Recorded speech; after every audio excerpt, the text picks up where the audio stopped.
Assalamualaikum warahmatullahi wabarakatuh. Hai teman-teman, selamat datang di BPP, Bincang-Bincang Pendek. Jadi pada episode kali ini aku akan mengundang seseorang yang akan menjadi host dan saya sebagai narasumber. Dan ini dia hostnya. Halo semuanya, perkenalkan nama saya Lela M. Setiawan. Saya sebagai host di podcast kali ini. Saya Radia Julina, saya di sini sebagai narasumber. Baiklah, di dalam podcast kali ini kita akan membahas tentang HAM. Apakah yang Anda ketahui tentang HAM itu? Hak asasi manusia atau HAM adalah hak-hak mendasar yang melekat pada setiap individu sejak lahir, tanpa memandang ras, agama, kebangsaan, atau status sosial. HAM bersifat universal, artinya berlaku bagi semua orang di seluruh dunia dan tidak dapat dicabut oleh siapapun. HAM mencakup beberapa aspek, yaitu hak untuk hidup, hak kebebasan berpendapat, hak untuk mendapatkan pendidikan, hak atas perlindungan, dan hak untuk bekerja dan mendapatkan penghidupan yang layak. HAM diatur dalam berbagai dokumen internasional seperti Deklarasi Universal Hak Asasi Manusia atau DUHAM yang diadopsi oleh BPP pada tahun 1948 serta dijamin dalam konstitusi dan hukum negara masing-masing. HAM dijamin dalam Undang-Undang 1945 pasal 28A sampai dengan 28J dan Undang-Undang Nomor 39 Tahun 1999 tentang Hak Asasi Manusia. Baiklah, jadi hak itu adalah hak-hak yang dimiliki oleh manusia atau individu yang tanpa memandang ras, suku, bangsa yang lainnya. Baiklah, pertanyaan yang kedua, kenapa HAM itu penting bagi kehidupan sehari-hari? Hak asasi manusia sangat penting dalam kehidupan sehari-hari karena menjadi dasar bagi setiap individu untuk hidup dengan bermartabat, bebas, dan setara. Ada beberapa hak asasi manusia penting dalam kehidupan sehari-hari. Yang pertama ada menjaga martabat manusia. Yang kedua mencegah penindasan dan ketidakadilan. Yang ketiga mendorong kehidupan yang setara dan adil. Yang keempat menjamin kebebasan berpendapat dan berkumpul. Yang kelima menciptakan kehidupan yang damai dan harmonis. Dan yang keenam memberikan akses kebutuhan dasar. Dengan menghormati hak asasi manusia, kita tidak hanya membangun kehidupan yang lebih baik bagi diri sendiri, tetapi juga bagi seluruh komunitas.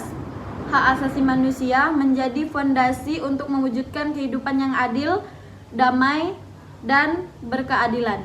Baiklah, benar apa kata Radia Julina? HAM itu sangat penting bagi kehidupan sehari-hari, karena kalau tidak ada HAM, penindasan dan diskriminasi pasti ada di mana-mana. Oke, selanjutnya kita akan membahas prinsip-prinsip dasar HAM yang akan dijelaskan oleh Radia Julina. Baiklah, prinsip-prinsip dasar hak asasi manusia adalah fondasi penting yang menjadi acuan untuk memastikan penghormatan, perlindungan, dan pemenuhan hak setiap individu. Prinsip-prinsip ini mencakup universalitas, non-diskriminasi, keterkaitan dan ketergantungan, hakikat tidak dapat dicabut, kesetaraan, partisipasi, keadilan, dan keadilan sosial. Prinsip-prinsip ini menjadi landasan dalam Deklarasi Internasional Hak Asasi Manusia seperti Deklarasi Universal Hak Asasi Manusia atau UDHR dan berbagai instrumen hukum internasional maupun nasional. Baik, lalu apa saja contoh pelanggaran HAM yang ada di dunia? Contoh pelanggaran hak asasi manusia yang masih ada di dunia adalah perbudakan atau perdagangan manusia. Contohnya perdagangan manusia untuk eksploitasi seksual, kerja paksa, atau perbudakan modern di berbagai negara. Yang kedua, genosida dan pembantaian massal. Contohnya pembantaian terhadap etnis Rohingya di Myanmar. Yang ketiga, penyiksaan dan perlakuan tidak manusiawi. Contohnya, penyiksaan terhadap tahanan politik, aktivis, HAM, atau warga sipil dalam konflik bersenjata. Yang keempat, kebebasan berpendapat yang dibatasi. Contohnya, pembatasan kebebasan dan penangkapan aktivis yang menyuarakan pendapat. Yang kelima, pelanggaran hak anak. Contohnya, pernikahan anak dan eksploitasi pekerja anak di negara-negara berkembang. Yang keenam, diskriminasi rasial dan agama. Contohnya, sistem aparat di Amerika Selatan yang memisahkan warga kulit hitam dan putih. Yang ketujuh, hak perempuan yang dilanggar. Contohnya, pelanggaran pendidikan bagi perempuan di bawah rezim Taliban. Pelanggaran hak asasi manusia tersebut seringkali melibatkan aktor negara, kelompok bersenjata, atau organisasi tertentu, dan menciptakan penderitaan besar bagi individu maupun kelompok. Upaya internasional melalui lembaga seperti PBB dan organisasi hak asasi manusia bertujuan mencegah serta menyelesaikan berbagai pelanggaran ini. Baiklah, selanjutnya, menurut kamu, apa peran Indonesia dalam hak asasi manusia di tingkat internasional dan domestik?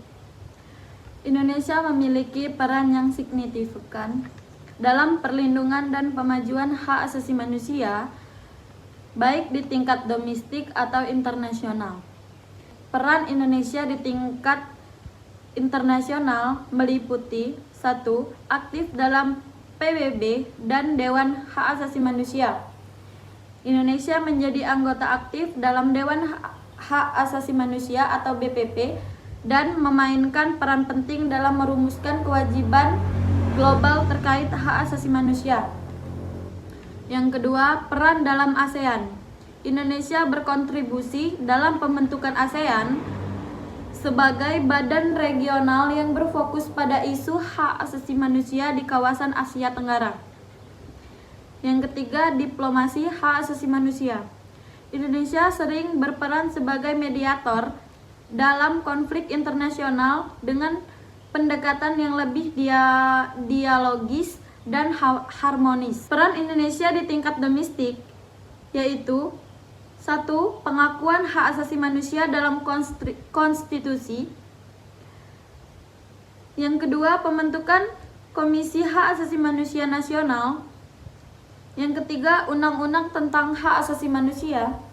Yang keempat, tentang penyelesaian pelanggaran hak asasi manusia berat. Tantangan yang dihadapi meskipun berperan aktif, Indonesia masih menghadapi berbagai tantangan dalam pemajuan hak asasi manusia, seperti penyelesaian pelanggaran hak asasi manusia masa lalu yang belum tuntas, kasus intoleransi dan kebebasan beragama, ketimpangan ekonomi dan sosial yang mempengaruhi pemenuhan hak asasi manusia, konflik agraria, dan hak masyarakat aparat. Oke, baiklah. Apa tantangan terbesar dalam perlindungan hak asasi manusia yang ada di Indonesia? Tantangan terbesar dalam perlindungan hak asasi manusia di Indonesia masih mencakup kompleks dan beragam, yaitu 1. Penyelesaian pelanggaran hak asasi manusia berat masa lalu. Yang kedua, intoleransi dan kebebasan beragama. Yang ketiga, hak masyarakat adat dan konflik agraria. Yang keempat, ketimpangan sosial dan ekonomi. Yang kelima, kebebasan berpendapat dan berekspresi. Tantangan ini menunjukkan bahwa meski Indonesia telah memiliki kerangka hukum dan institusi yang mendukung hak asasi manusia, implementasi masih menghadapi hambatan struktural dan politis. Oke, baiklah. Apa saja peran pemerintah dalam penegakan hak asasi manusia? Pemerintah memiliki peran yang sangat penting dalam penegakan hak asasi manusia. Peran ini melibatkan perbuatan kebijakan, perlindungan, pemenuhan, serta penyelesaian pelanggaran hak asasi manusia. Peran utama pemerintah dalam penegakan hak asasi manusia yaitu 1. Membentuk kerangka hukum dan kebijakan hak asasi manusia. Contohnya, Undang-Undang 1945 pasal 28A sampai dengan 28J sebagai dasar konstitusional hak asasi manusia. Yang kedua, melindungi hak warga negara. Contohnya perlindungan terhadap hak perempuan dan kekerasan dalam rumah tangga atau Undang-Undang PKEDRT. Yang ketiga, menegakkan hukum dan menghukum pelaku pelanggaran hak asasi manusia. Contohnya menindak kasus kekerasan, penyiksaan, atau penghilangan paksa. Yang keempat, menyediakan akses keadilan. Yang kelima, memenuhi hak ekonomi, sosial, dan budaya. Pemerintah memiliki peran kunci sebagai pembuat kebijakan, perlindungan, penegakan hukum, dan penyediaan layanan yang memastikan hak asasi manusia dihormati, dilindungi, dipenuhi.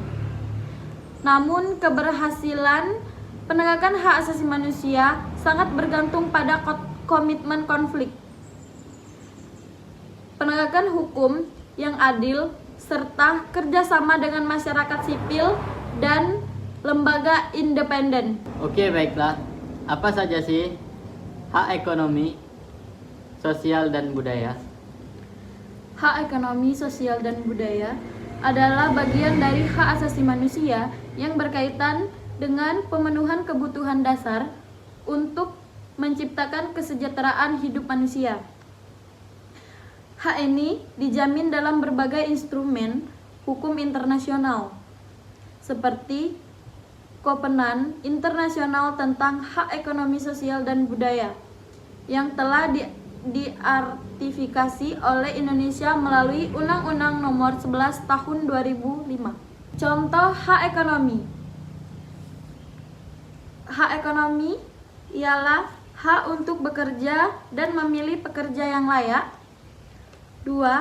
Hak atas upaya yang adil dan layak untuk menjamin standar hidup yang layak. 3. Hak untuk membantu dan bergabung dengan serikat pekerja guna memperjuangkan hak-haknya. Yang kedua adalah hak sosial. Contoh hak sosial adalah hak atas pendidikan yang bermutu dan terjangkau, hak atas layanan kesehatan yang memadai dan mudah diakses oleh seluruh lapisan masyarakat. Yang ketiga, hak untuk mendapatkan perumahan yang layak dan aman. Dan contoh hak budaya yaitu hak untuk berpartisipasi dalam kehidupan budaya dan menikmati manfaat dan kemajuan ilmu pengetahuan dan teknologi. Hak untuk melindungi dan mengembangkan identitas budaya serta tradisi masyarakat lokal. Hak atas kebebasan beragama dan keyakinan termasuk kebebasan menjalankan praktis ibadah. Hak ekonomi, sosial, dan budaya berfokus pada pemenuhan kebutuhan dasar manusia untuk hidup layak dan bermartabat. Pemerintah memiliki tanggung jawab utama dalam menjamin hak-hak ini melalui kebijakan, program pembangunan, dan perlindungan hukum. Hak ekosop tidak bisa dipisahkan dari hak sipil dan politik karena saling berhubungan untuk menciptakan masyarakat yang adil dan sejahtera. Oke, jadi dapat disimpulkan bahwa HAM itu dimiliki oleh setiap individu sebagai manusia tanpa memandang ras, suku, bangsa, dan agama atau status sosial. Hak juga dapat sangat penting supaya kita tidak mengalami penindasan dan diskriminasi. Baiklah, sampai di sini saja podcast kita tentang hak asasi manusia. Saya Lila Eung Saktiawan sebagai host. Dan saya Radia Julina sebagai narasumber. Kami mengundurkan diri, kurang dan lebihnya kami mohon maaf. Terima kasih. Wassalamualaikum warahmatullahi wabarakatuh.